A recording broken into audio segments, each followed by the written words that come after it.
बहू सास ससुर को अच्छा खाना खाते हुए क्यों नहीं देख सकती।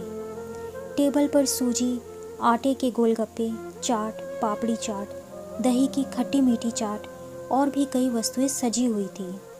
कल ही सरला जी की बेटी पूनम आई। बच्चों ने चाट गोलगप्पे खाने की मांग की थी। बाहर हल्की हल्की बूंदाबांदी हो रही थी, इसलिए पूनम ने बेहतर जाना कि बच्चों को घर पर ही खिलाया जाए। पूनम अपनी भाभी से बोली, भाभी मैं बच्चों को बनाकर खिला रही हूँ, आप मम्मी पापा को दे आओ, फिर साथ में बैठ गोलगप्पे का मज़ा लेते हैं। 2 बार बोलने के बाद भी भाभी ने माँ बाबा को खाना देने की कोई रुचि नहीं दिखाई। सरला जी जानती थी मोना गोलगप्पे चाट तो देने से रही, क्योंकि पूनम के आने से 2 दिन पहले रात में मोना ने सास ससुर को सुबह की बासी रोटी परोसी थी। ताजी और बासी रोटी का फ़र्क बूढ़े सास ससुर अच्छी तरह समझते थे। बासी रोटी के बारे में पूछ लिया महेश जी ने, बस मोना नाराज़ हो गई। उसका पति सुमित भी माता पिता को बासी रोटी परोसने पर भड़क गया, इसलिए मोना और ज़्यादा नाराज़ हो गई। मोना को अपना गुस्सा कई दिनों तक मन में रखने की आदत थी और कई दिनों तक सास ससुर से अपना बदला लेने के लिए उनकी छोटी मोटी ज़रूरतों को नज़रअंदाज करके निकालती। पूनम का भतीजा पिंकू बोला, बुआ दादा दादी को कभी गोलगप्पा खाते नहीं देखा, हम सभी तो बाज़ार जाकर खा लेते हैं या फिर अपने कमरे में। मोना तुरंत बोली, उन्हें कोई खास पसंद नहीं है, वे नहीं खाते। कभी उन्होंने कहा आपसे भाभी? पूनम ने पूछा। मैं उन्हें खुद बाज़ार से लाकर हर बार खिलाती थी।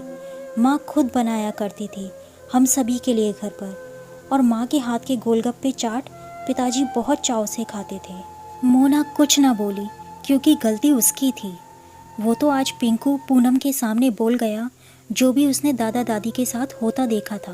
पूनम बोली, भाभी आपने खुद से तय कर लिया कि वो ये नहीं खाते वो नहीं खाते, उनकी भी अपनी इच्छाएं होती हैं, कभी उन्हें ये सब ऑफ़र करके देखा?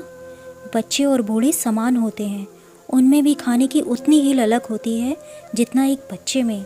फ़र्क है कि बुज़ुर्गों में पाचन शक्ति कम होती है, स्वास्थ्य बिगड़ने का डर रहता है, लेकिन स्वाद परिवर्तन और आत्मा की शांति के लिए थोड़ा बहुत खिलाया जा सकता है, हमेशा मन मारकर नहीं।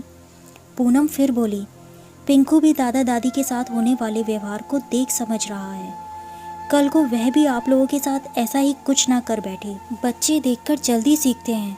माँ बाबा ने अपनी उम्र के हिसाब से खुद ही अपने खान पान पर रोक लगा दी है, इसी में उनकी भलाई भी है।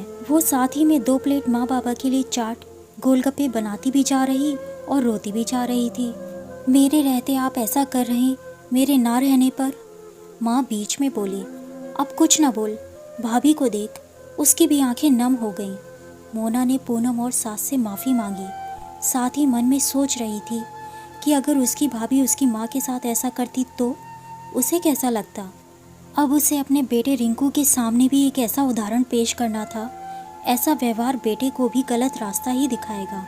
उसने खुद से प्रण लिया, सही रास्ता का चुनाव करेगी, सास ससुर की इच्छाओं को अवश्य पूर्ण करेगी। दोस्तों, कहानी अच्छी लगी हो तो चैनल को सब्सक्राइब ज़रूर करें। धन्यवाद।